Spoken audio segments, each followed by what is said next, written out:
আসসালামু আলাইকুম ভিউয়ার্স, সবাই কেমন আছেন? আশা করি সবাই ভালো আছেন। আজকে আপনাদের জন্য হাঁসের মাংস রেসিপি নিয়ে আসব। তো ফার্স্টে আমি এখানে দিয়ে দিয়েছিলাম হাঁসের মাংসগুলো, তারপর দিয়ে দিয়েছিলাম কয়েকটা ফালি করে রাখা কাঁচামরিচ, তারপরে গরম মশলা দিয়ে দিয়েছিলাম আস্ত, আর দিয়ে দিয়েছিলাম পেঁয়াজ কুচি, টমেটো, তারপর দিয়েছিলাম এখানে আমি আদা বাটা 1 চামচ, রসুন বাটা 1 চামচ, জিরে বাটা 1 চামচ।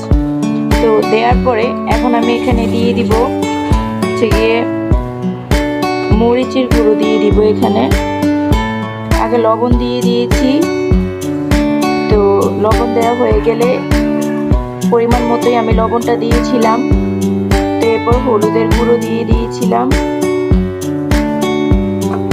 আমি 1.5 চামচ হলুদের গুঁড়ো দিয়েছি। তো এরপর এখানে মরিচের গুঁড়ো দিয়ে দিব আমি।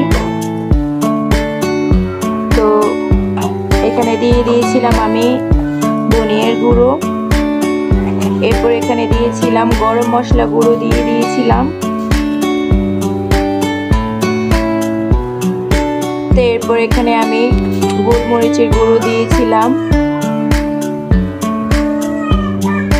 তো এরপর আমি এখানে দিয়ে দিয়েছিলাম সরিষার তেল। সরিষার তেল দিয়ে হাঁসের মাংসটা রান্না করলে অনেক মজা লাগে, টেস্টটা আরো দ্বিগুণ আসে। তো এরপর আমি সবগুলো উপকরণ ভালো মতো মেখে নিয়েছি, একদম যাতে মশলাগুলো মাংসগুলোর সাথে মিশে, সেজন্য ভালো করে মেখেছিলাম। প্রায় 4-5 মিনিটের মতো এভাবে মেখেছিলাম আমি। তো এরকম মেখে আমি প্রায় 10 মিনিটের মতো এগুলো এভাবে রেখে দিয়েছিলাম। এরপর আমি চুলাতে বসিয়েছিলাম। তো এরপর প্রায় 15 মিনিটের মতো আমি মিডিয়াম আঁচে মাংসগুলোকে এভাবে কষিয়ে নিয়েছি। আমি প্রায় অনেকক্ষণ যাবতই মাংসগুলো কষিয়ে নিয়েছি। তো এরপর আমি আবারও ঢাকনা দিয়েছিলাম।